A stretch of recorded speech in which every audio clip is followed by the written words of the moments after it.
Matt, how long was this one in the works? I mean, we've heard Devin Williams Yankees rumors for quite a while. Had this been in talks for quite a bit?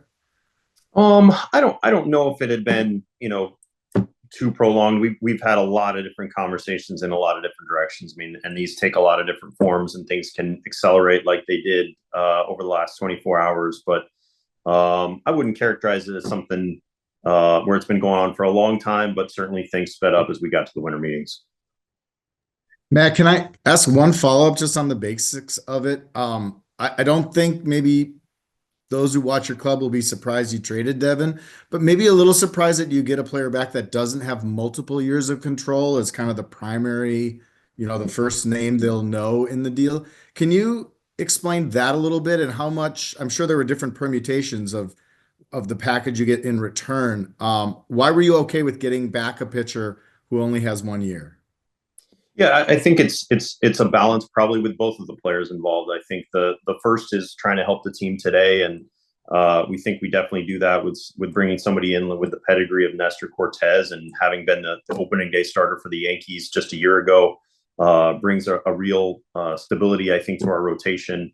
At the same time, you add somebody like Caleb Durbin, who is a young, talented prospect who's performed at every level up through the minor leagues, and also has a chance to help us. And we feel like he does add that tail of control to this deal that we feel good about as well.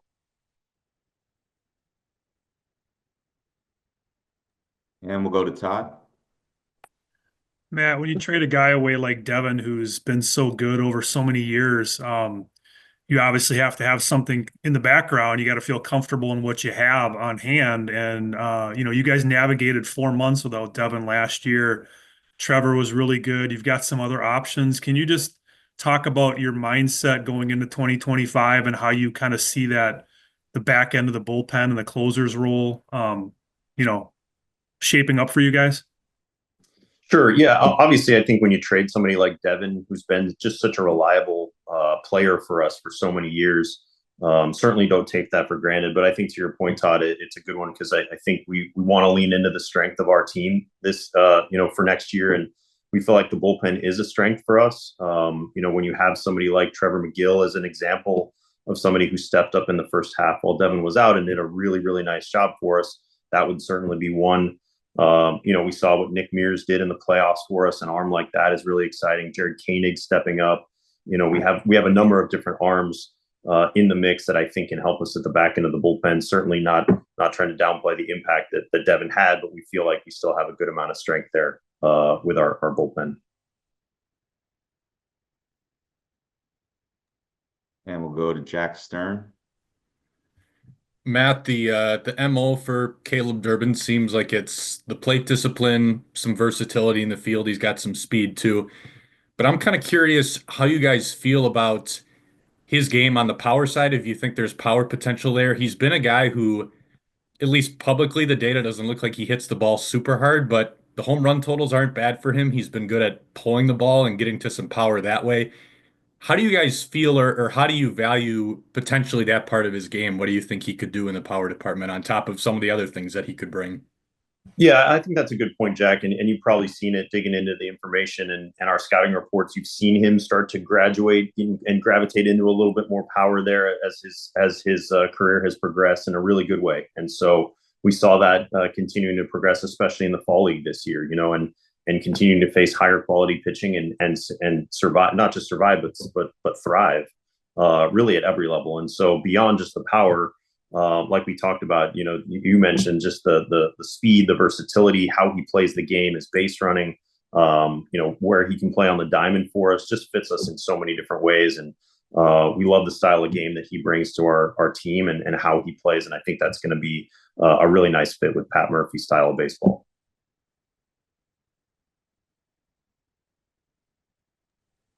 And we'll go to Dom. Hey, Matt, I just wanted to ask on Nestor's front. And obviously, he had the injury-plagued year a year ago, but now 170 plus innings.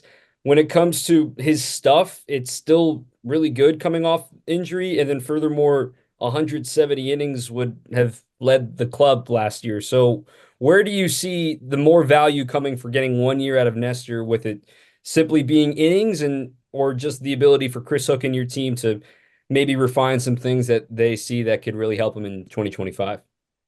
Yeah, it's probably a combination of all those things, and I would even add, the leadership component for Nestor. I think somebody that's been, a major piece of a really good championship caliber team with the New York Yankees, I think will fit us very well, especially after the loss of Willie Adames. And so I think having that type of person in our locker room, in our clubhouse, and then when you layer in, the ability, like you talked about, Dom, with the stuff, the ability to cover, a lot of innings that are super valuable for us.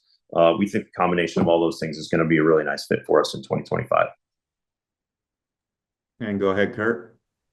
Matt, these are two spots where you could use skill, could use guys at pitcher and then on the infield. Just curious, do you feel like you're set now in your rotation at starting pitcher as well as on the infield? Do you feel like you need another maybe proven commodity at either of those spots? I would never say that we're set. I think we're going to continue to work to help the team, certainly, but feel good about it. I think we feel good about our foundation here. I think adding somebody like Nestor, when you talk about Freddie Peralta and Savali, other guys in the mix there, you talk about with the wild card there potentially with Brandon Woodruff coming back and becoming Big Woo again. Is really exciting, and then you have the DL Halls of the world, you have the Aaron Ashbys, and then you have the young guys coming up with, the Mizorowskis and Chad Patricks and Logan Hendersons, et cetera. So there's a lot of interesting names in this group, and we feel good about the strength of our rotation at this point. And if I could just follow up on that, on the infield as well, do you like that? There's been the spot of that Willie had that needs to be filled in some capacity. Do you see Durbin being not the Willie replacement, but a regular, or do you want to keep adding someone else to that mix? I certainly think that he has a chance to be that. Certainly, as you mentioned, impossible to replace Willie directly, but I think with the type of player that Caleb is, I think he's going to fit us incredibly well, and I think he definitely fits, in that capacity, playing in the Bryce Terang, Joey Ortiz type of mold. I certainly think he's going to be an asset for us on the infield there as well.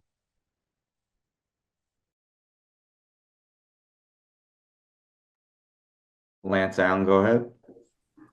Matt, maybe this is a philosophy question, but is it always the type of situation where when it presents itself, as good as Devin Williams was, you're always going to try to improve a position, maybe at the major league level, where you feel like it needs, a little bit of a boost, and then also get a controllable piece or a good young piece for the future? Is that, it kind of seems like that's a trend or a philosophy of you in the organization?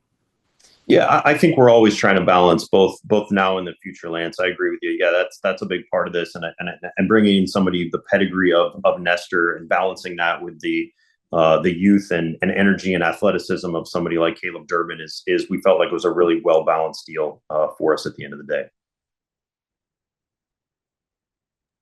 Go to Hunter Bumgart. Matt, you mentioned that Durbin would fit in well with the Pat Murphy style of baseball. How important is that when you're looking to acquire a player right now to fit that speed, versatility style that Pat brought this past season?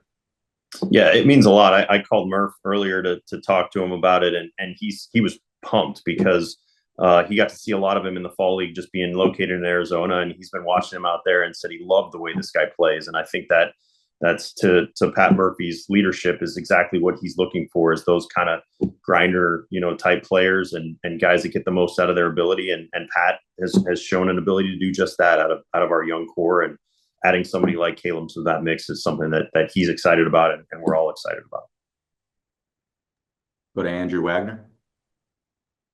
Hey, Matt, I mean, the narrative's going to be all small market team trades another star again because they can't afford him. But is it fair to say that you guys were able to do this trade more than it was a matter of needing to do this trade? Because you guys have kind of had a embarrassment of riches closing out games during yours and David's tenure here.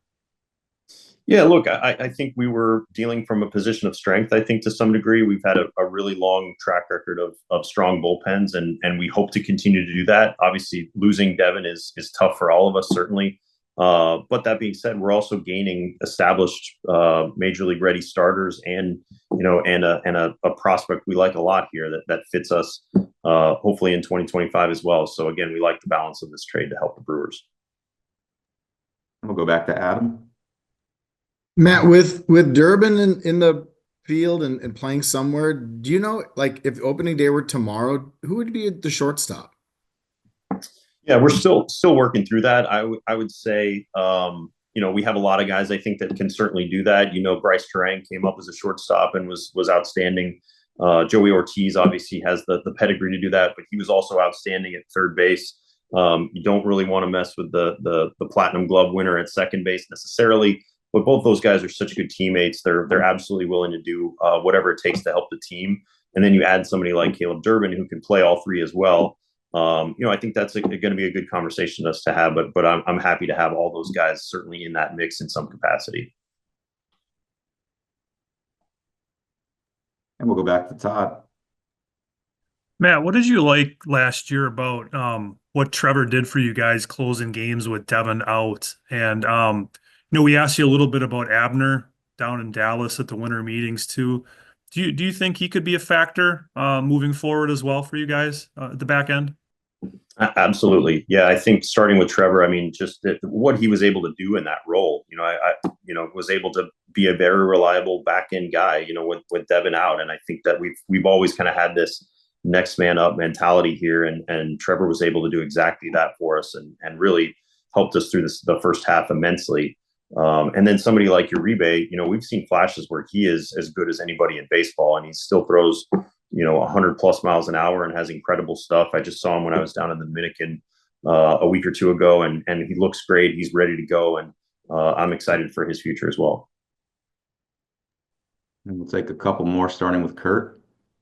Yeah, Matt, like you mentioned, you're dealing from a place of strength here, and you're filling a couple spots that you could use another player in. But moving forward now, where do you feel like maybe the biggest need or the biggest area of the team that you want to address is?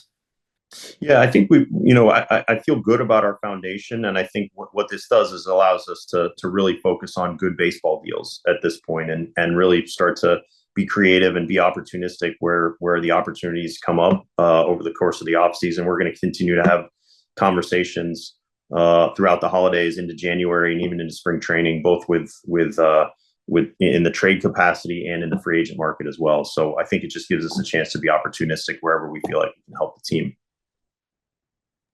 And we'll go to Dom.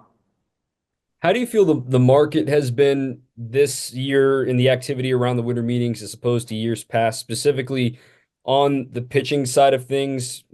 Just from a baseball perspective, there's obviously a premium on pitching. We know that, but relievers have suddenly had the price go up. Obviously, Devin has been an all-star, incredible reliever, but what do you just make of the market being as active as it's been in the last week or so? Yeah, I don't know if it's any more or less than it has been, but you're right. I mean, certainly this week usually brings a lot of things to a head, and sometimes, similar to what we did with William Contreras, you have things that are getting close, and then you get those deals done right after the winter meetings. And so, yeah, it was certainly a busy week for us. I don't actually know what day it is today, to be totally honest. I just one day at a time. But no, it's been very active. It's been really busy, and we'll continue to stay involved for sure in the market as we move forward through the off season. Go ahead, Adam. Matt, it's Friday the 13th. Oh man. Well, we have a holiday party tonight. Oof. Okay. All right. Got that coming. So I'm apologize if you said this already and I missed it, but there was some question about Nestor when he pitched in the World Series, if he would be able to pitch. And then some question about whether he would need any kind of like surgical fix or any kind of fix or rehab in the offseason. Did he have to have anything done? And is he like a fully healthy player at this point, or is he working towards that to like try to get ready for spring training? Yeah, he feels really good. I actually just spoke to him a little bit ago. He's in Las Vegas for his birthday and was not expecting this today. But he was very excited. He's had a fully healthy offseason. We expect him to come into camp ready to go as normal. We did all the work on that front. It was good to see him get back. It was an accelerated timetable for him to get back late in the season last year, but he feels great, and I just spoke to him, and he's excited to be a Brewer. I don't see any other hands raised. So with that, we'll conclude our session here. Matt, thank you very much for your time. And thank you to everybody else as well. Have a good day. Thanks, Matt. Thank you, Matt. Thanks, Yeah, Matt. guys. Thank you, Michael. Happy holidays, Mike. everybody. Merry Christmas. Happy holidays. Yeah, thanks, guys.